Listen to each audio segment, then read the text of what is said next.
آج کل کیا کر رہے ہیں ماں باپ اپنے بچوں نماز جا رہے کہتے ہیں، ایسے وقت میں باپ خود گھر میں ہے، ماں خود نماز نہیں پڑھتی، بھلا بتاؤ بچے نماز کو کیسے جائے گا؟ حضرت ابراہیم خود نمازی بنے اور اپنے گھر والوں کو نمازی بنانے کے لیے بھی ماشاءاللہ انہوں نے مکمل طور پر یہ کہ لہذا میں نے یہاں لکھا ہے خود کی اصلاح کرو، خود نمونہ بنو۔ اور آج کل ہمارے بچے نافرمان ہونے کی وجہ سے ماں باپ ڈپریشن میں ہیں، اس کا ایک ہی حل کیا؟ ماں باپ کو چاہیے کہ وہ اپنے بچوں کے سامنے نمونہ بنے۔ آپ جس کام کا حکم اپنے بچوں کو دے رہے ہیں سب اسے اپنے خود کر کے دکھاؤ۔ لہذا ابراہیم نے کہا اے اللہ میں اپنے بچوں کو کعبۃ اللہ میں چھوڑ رہا ہوں نمازی بنانے کے لیے، اتنا نہیں کیا، ماحول دیا اور ساتھ میں دعا کی رب اجعلنی مقیم الصلاۃ ومن ذریتی۔ دعا قبول کیسے ہوئی دیکھو، اللہ تعالیٰ سورۃ مریم میں فرماتا ہے وَكَانَ يَأْمُرُ أَهْلَهُ بِالصَّلَاةِ وَالزَّكَاةِ وَكَانَ عِندَ رَبِّهِ مَرْضِيًّا۔ اور ابراہیم کی زندگی سے اور ایک بات، ہندوستان میں رہتے ہیں 85% غیر مسلم برادران وطن، ہم ان کے درمیان میں 15 سے 20% ہیں۔ ایسے کفریہ مشرکانہ بدعت جیسے ماحول میں ہم سب کو اپنے عقیدے کی اور اپنے گھر والوں کے عقیدے کی مکمل طور پر کوشش کرنا چاہیے۔ لوگوں کو دیکھتے بہو بنا کر لائے بدعتی خاندان سے لائے، داماد لائے بدعتی خاندان سے لائے، نہیں، حضرت ابراہیم کو دیکھو، ایک بہو لائے، ناشکری میں لگی تو حضرت ابراہیم نے کہا دہلیز بدل لو، جب جو ہے شکر کرنے والی بہو آئی تو ابراہیم کے دل کو قرار آیا۔ لہذا ہم سب کو اپنے عقیدے کی، اپنے بچوں کی عقیدے کی فکر کرنا چاہیے۔ دیکھو ہمارے بچے کبھی غیر مسلموں کے عیسائی اسکولوں میں پڑھتے، وہاں ٹیچرز، کتاب، سلیبس، ماحول ہمارے بچوں کو مرتد بنا رہا ہے۔ ابراہیم کو دیکھو کیا دعا کرتے وَجُنُبْنِي وَبَنِيَّ أَن نَّعْبُدَ الْأَصْنَامَ۔ اور ایک بات بھی ہے، تربیت کرنے کے لیے اپنے بچوں کو مسجد سے جوڑو۔ حضرت ابراہیم نے کیا کیا، اپنے بیوی بچوں کو لے جا کے ایسی جگہ چھوڑا جہاں جو ہے آسمان کے علاوہ کچھ دکھائی نہ دیتا تھا۔ لہذا بچوں کو مسجد سے جوڑو۔ اللہ کے نبی صلی اللہ علیہ وسلم بھی مکمل طور پر اپنے نواسوں کو مسجد میں لے کر آتے تھے۔ آج کے خطبے کی آخری چیز ہے وہ یہ، اپنے آپ کو اور اپنی اولاد کو شیطان سے بچاؤ۔ آج ہمارے اوپر، ہماری اولاد پر، ہمارے گھر پر شیطان کے بہت حملے ہو رہے ہیں۔ کیا کرنا اس کے لیے؟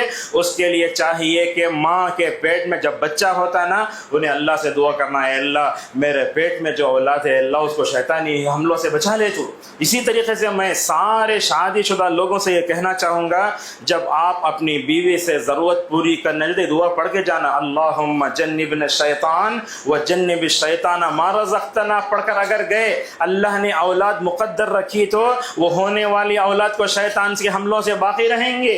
آج حال کیا ہے، شادی ہوتی ہے فوراً جو ہے وہ نوشو میسیج بھیجتا مطلب مولوی صاحب کو، مولوی صاحب پہلی رات میں وہ بیوی کے مطلب پیشانی پر ہاتھ رکھ کر کیا دعا پڑھتے، مولوی صاحب میسیج بھیجتے، وہاں سے پھر میسیج آتا، پڑھنے آتا نہیں، وائس میسیج بھیجو۔ اللہ اکبر، جب اسے اپنی زندگی کا آغاز کرنے کے لیے دعائیں معلوم نہیں، کیا ہوگا؟ اولاد پر کہتے شیطانی حملہ نہیں ہوگا۔ یہی بات تھی شاید حضرت ابراہیم علیہ السلام اپنے بیٹے کو لے جا رہے تھے نا مینا میں ذبح کرنے کے لیے، شیطان آیا، آ کر کیا بولا، ابراہیم کہاں ذبح کرتے اپنے بچے کو؟ اتنی تمناؤں کے بعد پیدا ہوا۔ دیکھو ابراہیم سمجھ گئے اللہ کی محبت میں اسماعیل کی محبت آ رہی ہے، کھڑے ہو کر کنکریاں مارے، ذرا آگے بڑھے، پھر آیا۔ یہ جمرات کو رمی کرتے نا، آج کل تو حاجیاں وہاں جا کر شیطان بن جا رہے ہیں، وہاں بولتے ہیں وہ شیطان سمجھتے نہیں ہے۔ دیکھو کنکری مارتے وقت یہ سمجھنا یہ وہ مقام ہے جہاں ابراہیم کو شیطان نے نہیں چھوڑا۔ ابراہیم کا شیطان دشمن ہے، میرا بھی دشمن ہے۔ لہذا اس طریقے سے حضرت ابراہیم علیہ السلام بھی اپنے دونوں بیٹے اسماعیل اور اسحاق کے اوپر مکمل طور پر دعائیں دم کرتے تھے۔ خواتین سے ایک بات کہنا چاہوں گا، آج خواتین میں بھی اصلاح کی بہت ضرورت ہے۔ آج خواتین کو ضرورت ہے، آپ خواتین جو ہے ہر خاتون حضرت ہاجر کی طرح بننے کی کوشش کرو۔ اس کے پیٹ میں اسماعیل جیسی اولاد ہوگی، ہر خاتون اگر سارا بنے گی اللہ تعالیٰ اس کے پیٹ میں حضرت اسحاق جیسے بچے دیں گے۔ آج دیکھتے ہماری مائیں مطلب کیا ہے، بچے تو جن رہی ہیں، ان کا نام بھی اسماعیل ہے، مگر اسماعیل اور اسحاق میں جو تابع داری تھی وہ ہمارے اس میں نہیں ہے۔ اور ماں باپ کو چاہیے کہ وہ اپنے بچوں کے لیے مکمل دعائیں کریں۔ خطبے کا خلاصہ یہ ہوا، عید الاضحیٰ جب بھی آتی ہے تو اس کے 3 دن کے بعد تک الحمدللہ قربانی کرتے ہیں۔ ان دنوں میں کرنے کا سب سے پہلا کام استغفار کرو، دوسرا کام یہ ہے کہ دعائیں کرو، تیسرا چیز یہ ہے کہ اللہ تعالیٰ کا زیادہ ذکر کرو. اللہ اکبر اللہ اکبر لا الہ الا اللہ اللہ اکبر اللہ اکبر وللہ الحمد کا جو ہے مکمل طور پر استغفار کرو. اور اسی طریقے سے ہمیں کھانے پینے کے ساتھ ساتھ جو ہے اللہ کا ذکر بھی کرنا چاہیے. جیسے میں نے کہا ہم کھا لیتے پی لیتے اللہ کا ذکر چھوڑ دیتے ہیں. اللہ تبارک و تعالیٰ سے ہماری دعا ہے اللہ تعالیٰ ہم سب کو ایام تشریق سے گزر رہے ہیں ان دنوں میں اللہ اور اس کے رسول نے جن کاموں کے کرنے کا حکم دیا اللہ ان تمام کاموں کرنے کے اللہ ہم سب کو توفیق عطا فرمائے. اللہ تعالیٰ ہمارے نمازوں قبول فرمائے. اللہ تعالیٰ ہمارے قربانی قبول فرمائے.